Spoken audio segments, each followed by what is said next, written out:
We are back. Early round draft strategy, picks number 5 to picks number 8. If you guys drew the 105, the 106, the 107, or the 108, this is the video for you. We will cover you from tail to tail, everything in the early rounds.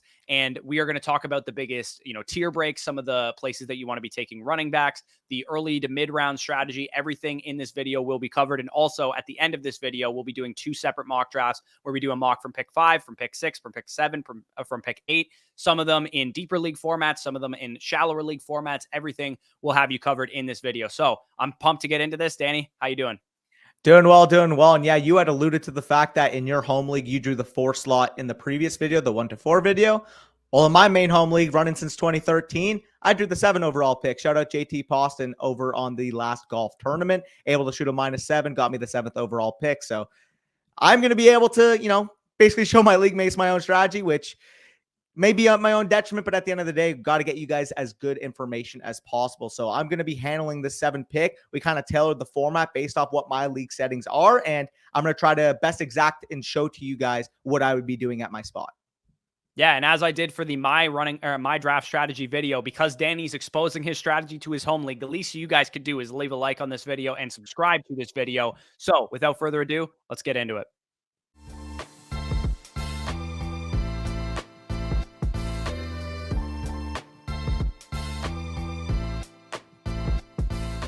All right, so we are going to break down the quick strategy portion of picking in the middle of the first round. And instead of telling you guys a bunch of hypotheticals and tier breaks, we would rather show you. So on the screen right now, you guys are going to see roughly our top 36 overall rankings. And of course, if you want our draft guide, you want our overall rankings, go check out underdogfantasy.com. You can get it for free by depositing just $10. You'll get an email within 24 hours with free access to our draft guide and to our weekly rankings throughout the season. But basically, in the first round, we're going to basically look at where you want to tackle your tier breaks, because the luxury of picking mid first round, pick 5 to 8, is that in our opinion, the pick 3 to pick 10 are not all that different in the first round. You could convince me that Austin Eckler, who's all the way down at 10th overall in these rankings, should be the 3rd pick off the board. You could convince me that Cooper Kupp, who's all the way down at 9 in these rankings, should be the 3rd pick off the board, vice versa. So the nice thing about the first round with this draft strategy is that you're going to get one of the higher end options, especially if you're at pick 5 or pick 6, you'll probably have an even better choice. But even if you're at pick 7 or pick 8, you're going to get one of those top options.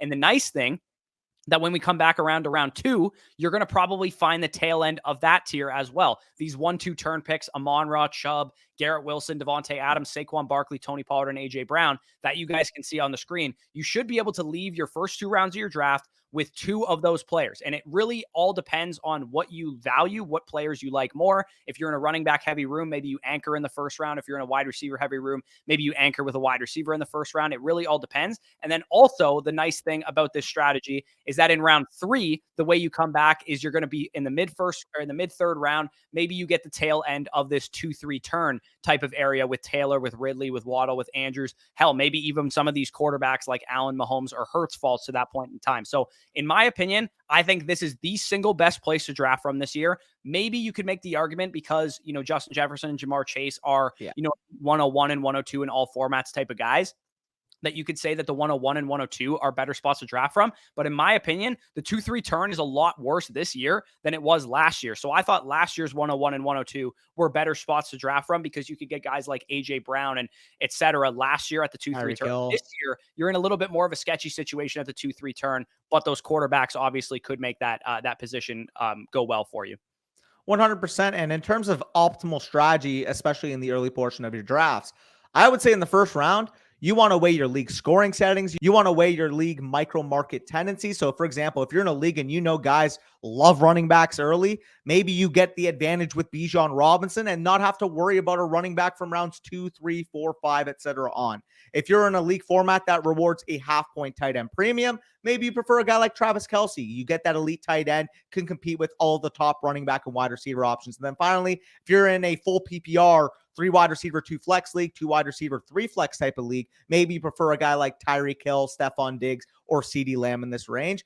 There's really no way to go wrong in the first round. And in terms of the second round, you are literally just taking whoever falls of those 1-2 turn picks. If Tony Pollard falls to your pick, you are snagging him up. If Saquon Barkley falls to the pick, you are snagging him up. And then, of course, if one of those 3 wide receivers falls to you, you basically just hit the lottery and you absolutely scoop those guys up. So I would say the first 2 rounds, again, you want to weigh your league scoring format. You want to weigh your league roster settings. You want to weigh your league mate tendencies to be able to structure your optimal strategy.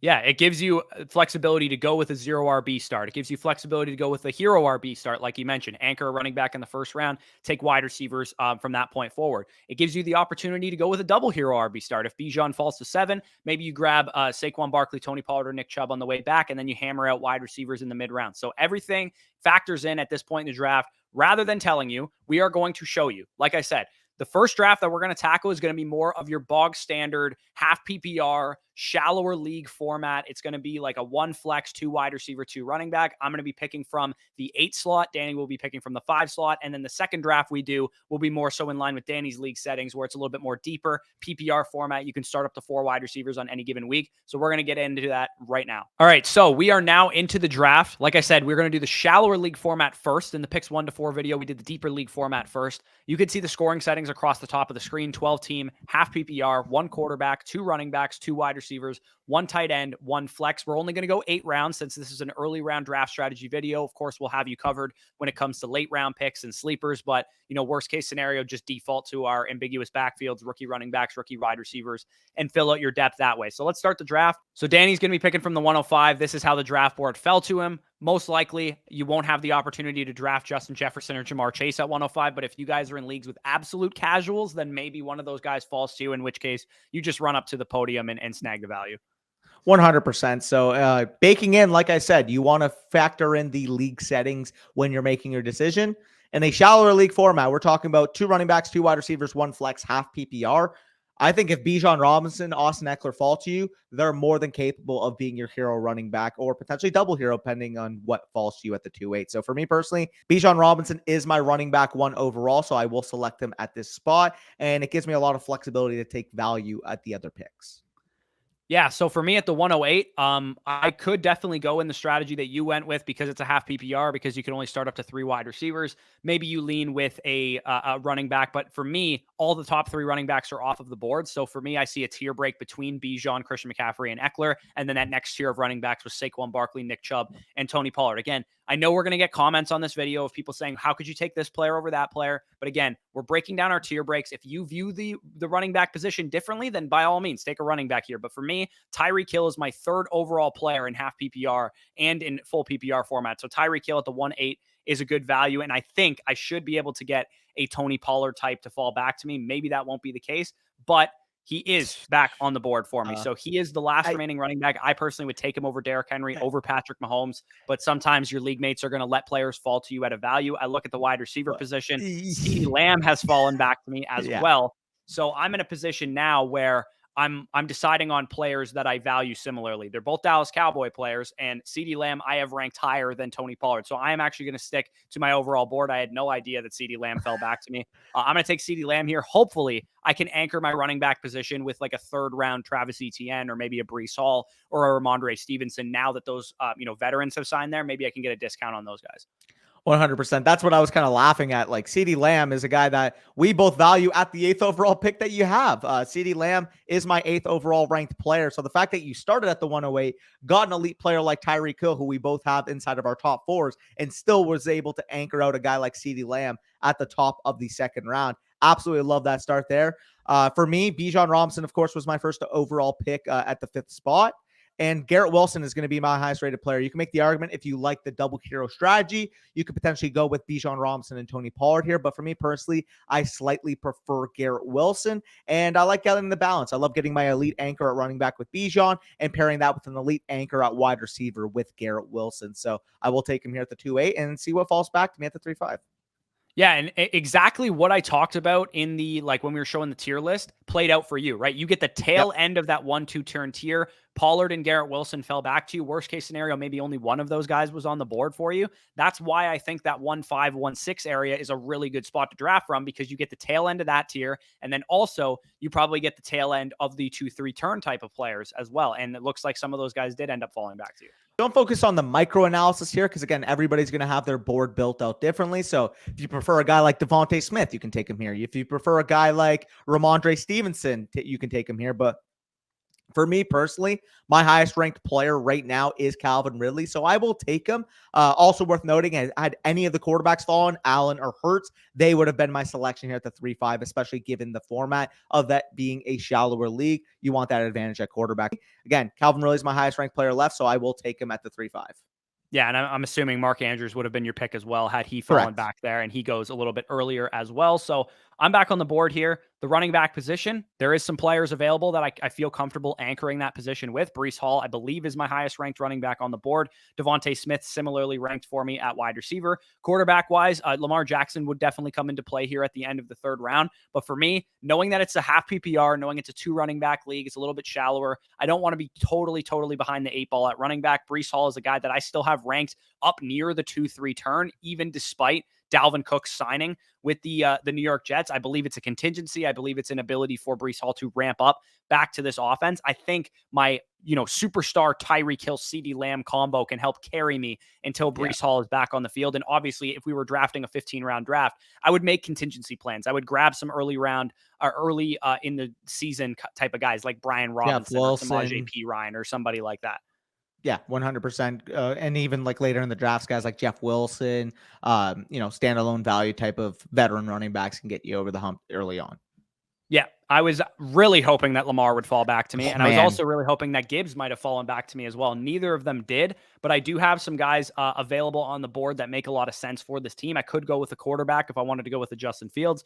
I could go, I'm going to steer clear of the running back dead zone here, as we talked about on numerous occasions. To me, this is where the dead zone kind of begins. J.K. Dobbins becomes maybe a little bit in play here because of the shallower league format and the way that I feel about him, but I'm probably not quite going to take him over a guy like Amari Cooper, who would be my highest rated wide receiver, guy that can get number 1 receiver type of looks. I've now filled out my wide receiver and my flex position through the first 4 rounds. Some people might be like, how could you not take a running back? Or why would you not take a tight end or whatever? I just didn't think the value lined up at those other positions. And I'm just going to stick with basically what was a tier break for me at wide receiver. Because once Amari Cooper is off the board, I view a difference between him and DJ Moore and Jerry Jeudy, Terry McLaurin, some of the next rated wide receivers.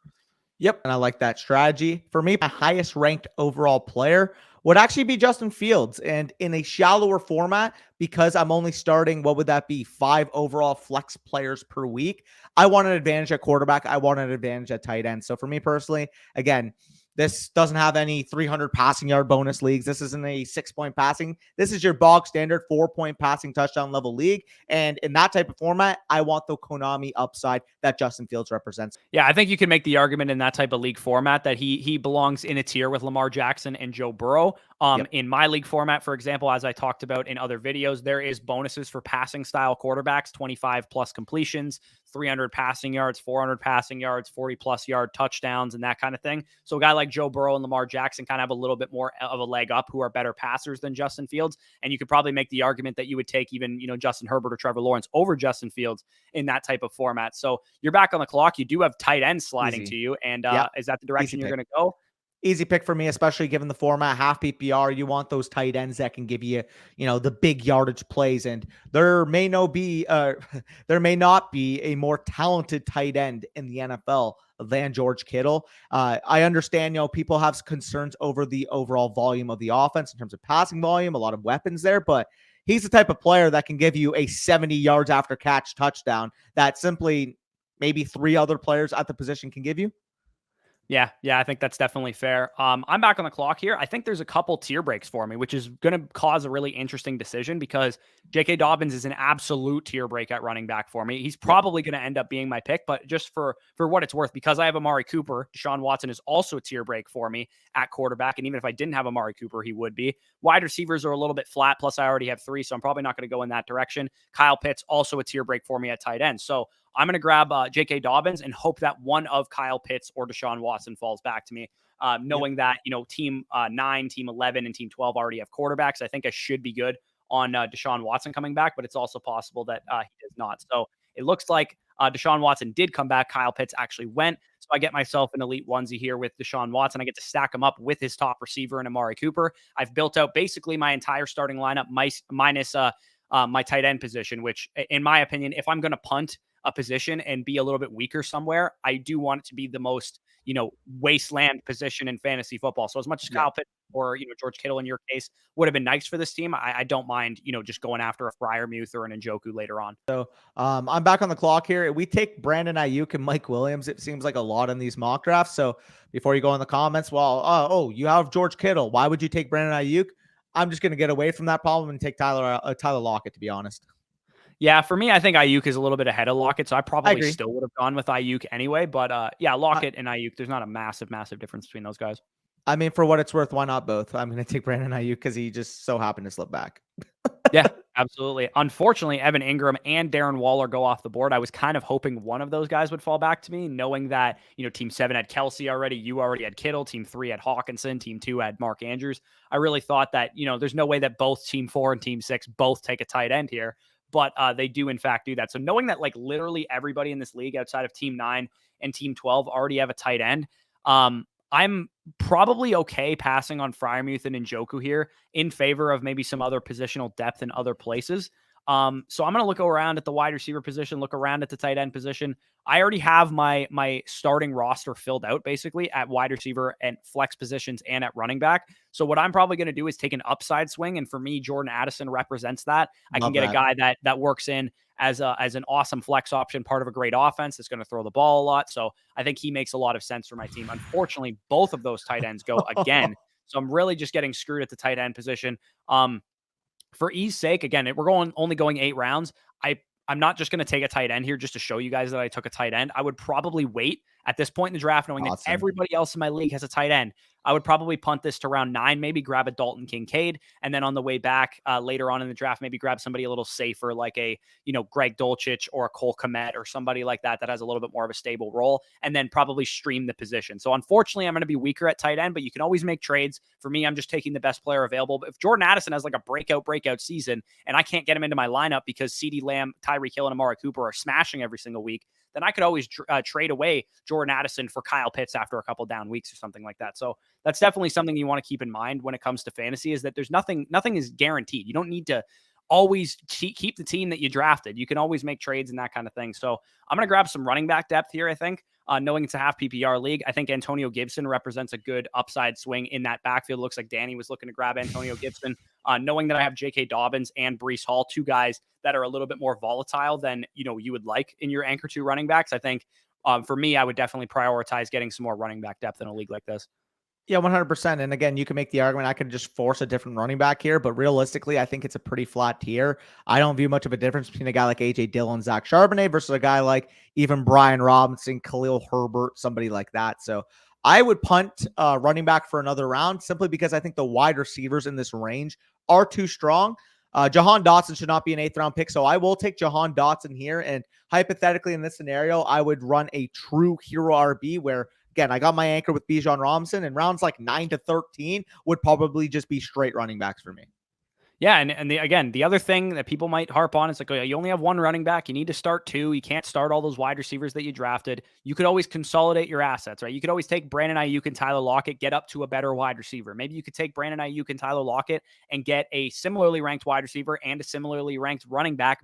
Maybe you trade for, J.K. Dobbins like from me, or maybe you trade for Kenneth Walker after a couple down games or something like that. There's always moves that you can make. Don't overly think in absolutes. Don't be like, oh my God, you didn't take another running back, you're screwed. Like, no, you can make moves and that kind of thing. So let's quickly go over our teams, and then we will get into the second mock draft, which will be a little bit more of your deeper league format, a little bit more of a wide receiver heavy type of room. So in with my team, I grabbed the value really at 1.8 with Tyreek Hill and the value at 2.5 with CeeDee Lamb. Those 2 guys were just too big of values for me to pass up on, even though this is more of like your running backs are more valuable type of league format. I just thought those guys were great values. Breece Hall for me slides to the 3.8. I'm still willing to take him at that price tag in the mid 3rd, late 3rd. I think he's going to be one of the better values in fantasy drafts, in my opinion. Then Amari Cooper at the 4.5, I thought was a good value. J.K. Dobbins at the 5.8, especially in more of a running back heavy room. I think he should be going more sort of the 4.5 turn area. So I definitely like that. And then pairing up Deshaun Watson to go along with my Amari Cooper, getting an upside swing with Jordan Addison, and another upside swing with Antonio Gibson. I like the shell of this team. And towards the later half of this draft, I would grab a couple tight ends, grab some upside wide receivers and running backs, especially if you guys play in this type of league where it's half PPR. You can only start 5 flex positions every week, onesies at quarterback and tight end. all your bench spots need to just be strict upside swings. There's absolutely no value in drafting somebody like Devontae Parker or Darius Slayton or somebody like that, because you can get those guys off the waiver wire if you need them. What you want is to draft a bunch of upside swings like Danny did there with Jahan Dotson at 8-8. Yeah, 100%. And you just quickly overlooked your team, so I'll do the same with mine. Bijan Robinson, of course, 1-5. I made the argument, yeah, you want to take Austin Eckler, you want to take Travis Kelce, sure. But in this type of format, I want the running back to be able to anchor my team, because as you see, I tailored my roster as if Bijan Robinson's absolutely going to smash. Garrett Wilson, clear value there at the 2-8. My clear top player on the board, had to make that pick. Same thing with Calvin Ridley at the 3-5, a guy I would be comfortable taking at that 2-3 turn area. Falls to me more so in that mid-third round. And in terms of the 4-5, get my elite onesies. Again, shallower starting lineup, so I want to have advantages across the board. Justin Fields is going to be able to do that for me at the quarterback position. George Kittle is going to be able to do that for me at the tight end position. And then finally, backfill my wide receivers with Tyler Lockett, Brandon Ayuk, and Jahan Dotson, so that, again, I could start 3 per week. But if Jahan Dotson smashes, and I could potentially flip him for, let's say, I mean, in this scenario, you wouldn't give me J.K. Dobbins, but maybe Cam Akers gets to a bad start and the guy needs wide receivers, and I'm willing to make that type of move, it's going to be available to me. So overall, really like what we'd be able to build at the 5 and 8 spots respectively. And with that, I think we can transition to the 6 and 7 spots. Yeah, one last thing I will say is that this applies to all shallow league formats. So if you guys are in 8-team leagues, if you are in 10-team leagues, the same kind of strategy and methodology kind of applies. You want to get elite at the onesie positions. You want to make sure that you're taking swings on upside late in the draft, because in 8 and 10-team leagues, the waiver wire is going to be plentiful with options that you could pull off the waiver wire and put into your starting lineup. So the philosophies are the same, whether it's a 12-team, shallow league, or a 10-team shallow league, or an 8-team shallow league. Definitely keep that all in mind. But like Danny said, let's get into the second mock draft.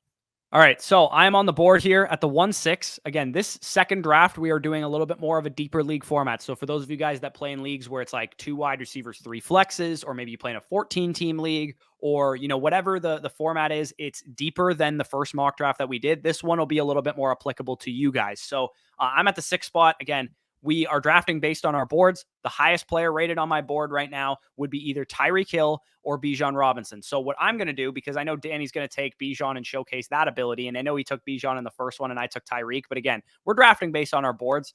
So I'm going to go actually with Bijan here and see what you go. Maybe you go Diggs just to mix things up. Maybe you go Tyreek. I'm not exactly sure what you're going to do. Yeah, so Tyreek Hill and Stephon Diggs would be my 4th and 5th overall players respectively, and especially given the league format. Very similar to my own home league. Like I said, the only difference, micro difference that we have is that there's a third flex, which not going to be a big difference when you guys are watching this. So for me, 1-7, Tyreek Hill's my highest rated player. And yeah, I could go with Stephon Diggs to mix it up. We want to stay true to our board here. So I will go with Tyreek Hill and see what kind of falls back to me.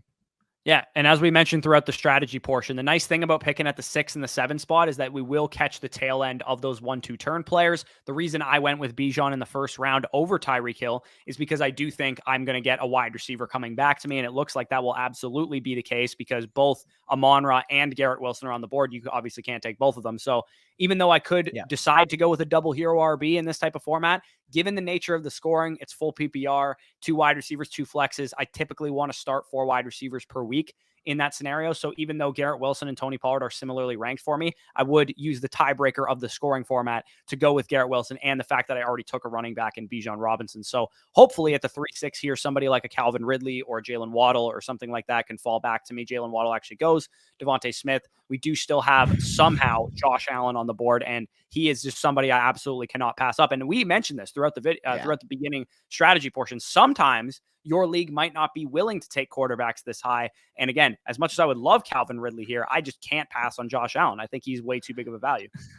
Yeah, same for me. I mean, I was going to plan on taking a running back here, assuming that Allen would go early and you would go with Ridley. But now that Ridley's available, I will showcase a true zero RB at this spot. Again, I could start up to 5 per week in my league format, but for the purposes of the video, it's going to be 4 per week. And rolling out Tyreek Hill, Amon-Ra St. Brown, and Calvin Ridley should scare every single one of my opponents on a week in, week out basis. Yeah, and as we mentioned, if you guys have made it to this point in the video, Danny is showing his league right now what he intends to do. So the least you could do is leave a like on this video, subscribe if you guys are enjoying so far. So Danny, you're back on the board at 4-6. Obviously, the big mistake that a lot of zero RB people make is that they would start to hammer running backs. That's definitely not what you're going to do, right? Oh, absolutely not. I took this guy in the last mock draft, but I just think he's an incredible value when he falls to the mid fourth. He's a guy I have ranked as my 37th overall player. And of course, I'm talking about Justin Fields.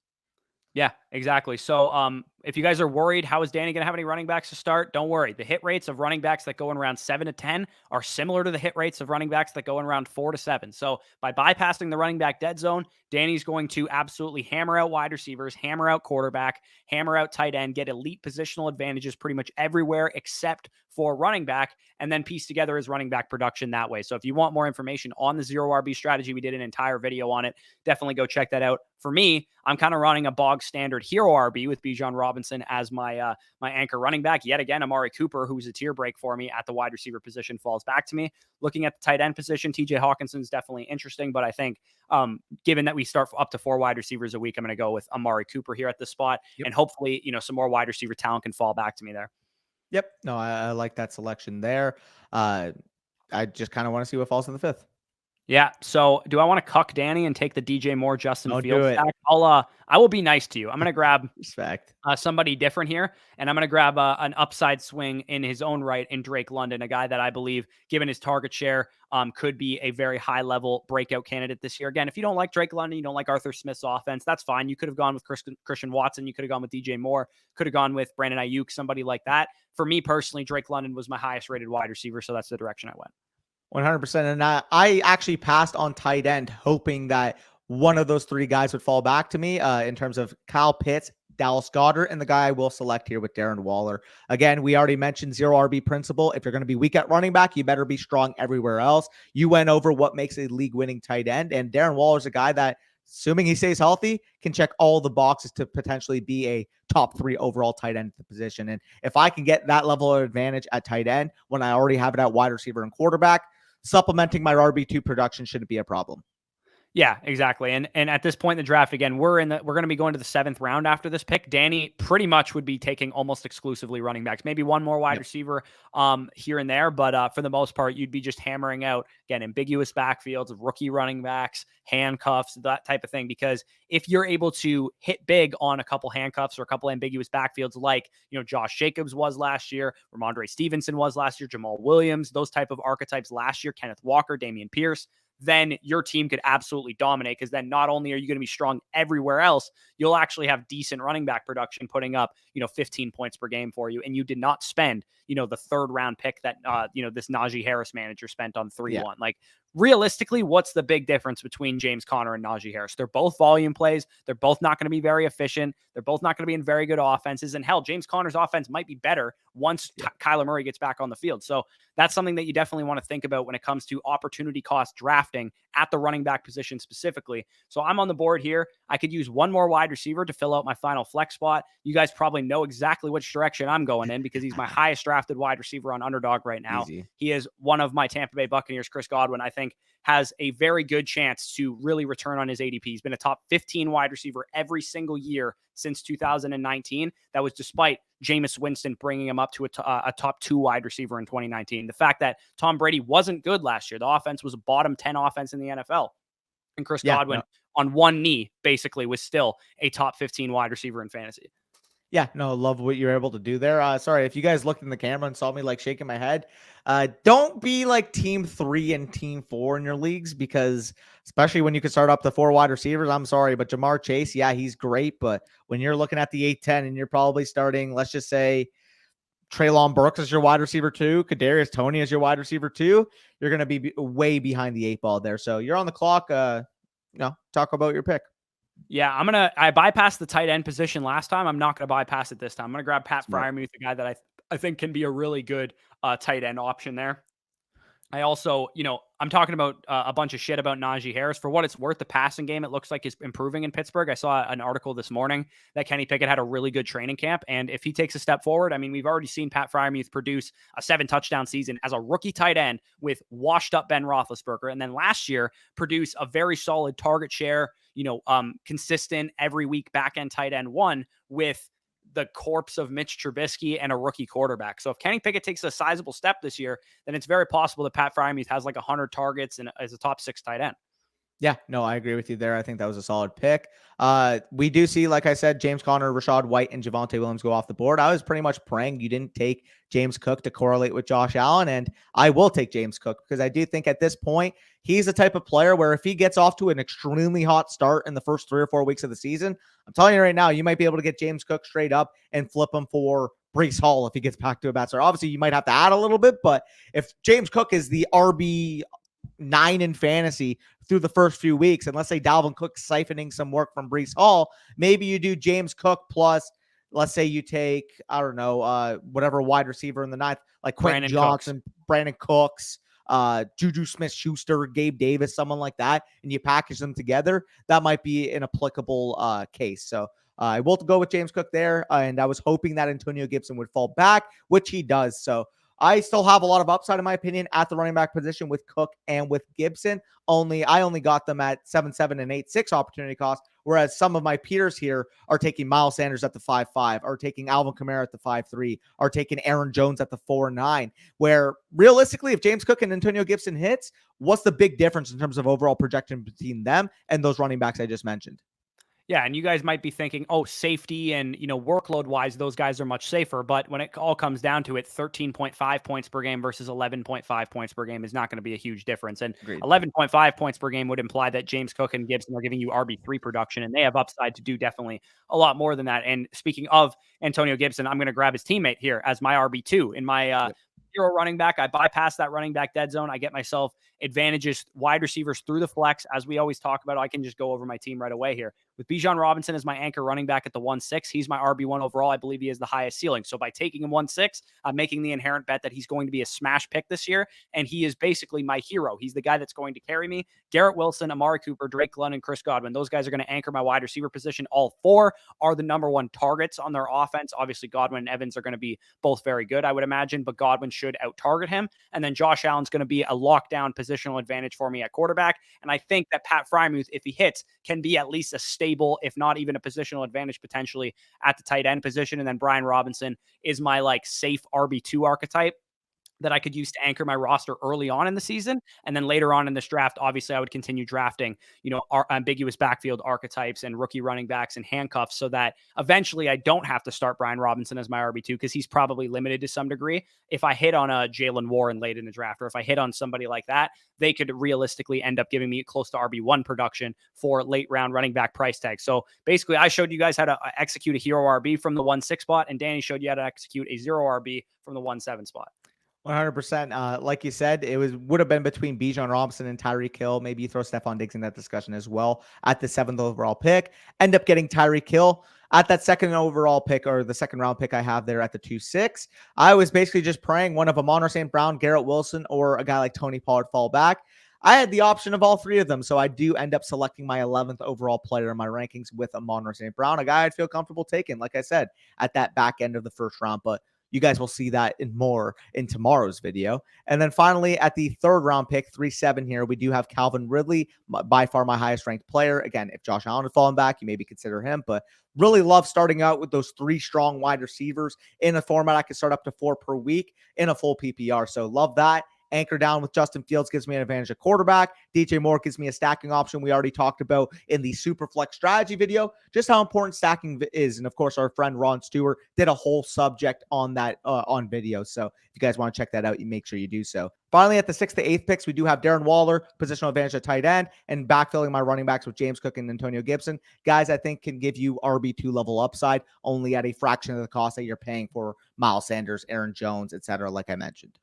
Yeah, and obviously, again, you would continue to hammer some running backs in the Yep. late rounds, probably grab another receiver or two, maybe a guy that you can mix into your flex, like a Gabe Davis or something like that, although I probably would take him on the way back considering I have Josh Allen. But Yep. that is the end of the strategy video. Again, if you guys did enjoy this video, Danny he outed himself. He's giving his whole league strategy away right now. So leave a like on this video if you enjoyed. Do not let the exposing of Danny's strategy be in vain. Subscribe to the channel if you guys are new around here. We've gained a ton over the past couple weeks, and we definitely appreciate it. Continue to hammer that subscribe button. And also, if you want our draft guide for free, you don't have to pay a damn dime for our draft guide. If you go to Underdog Fantasy right now and deposit $10 using promo code FSE, which you can then win money with on Underdog Fantasy, get some practice for your home league drafts, you will get our draft guide for free. And if you already have an Underdog account, or if you're in an ineligible state for Underdog Fantasy, our draft guide is also available on flockfantasy.com. Use the promo code FSE over there for 30% off. Get a free Zoom consultation when you sign up for an annual Mother Flocker tier. We can hop on a Zoom with you and talk about your keeper strategy, talk about, your home league that's coming up. Hell, if you're during your draft, you want to schedule for during the draft, we'll draft the team with you if you want to do that. And I guarantee you will not find that offer anywhere else on YouTube. So definitely take advantage of it if you guys are interested in something like that. But with that being said, peace out, and we'll talk to you soon.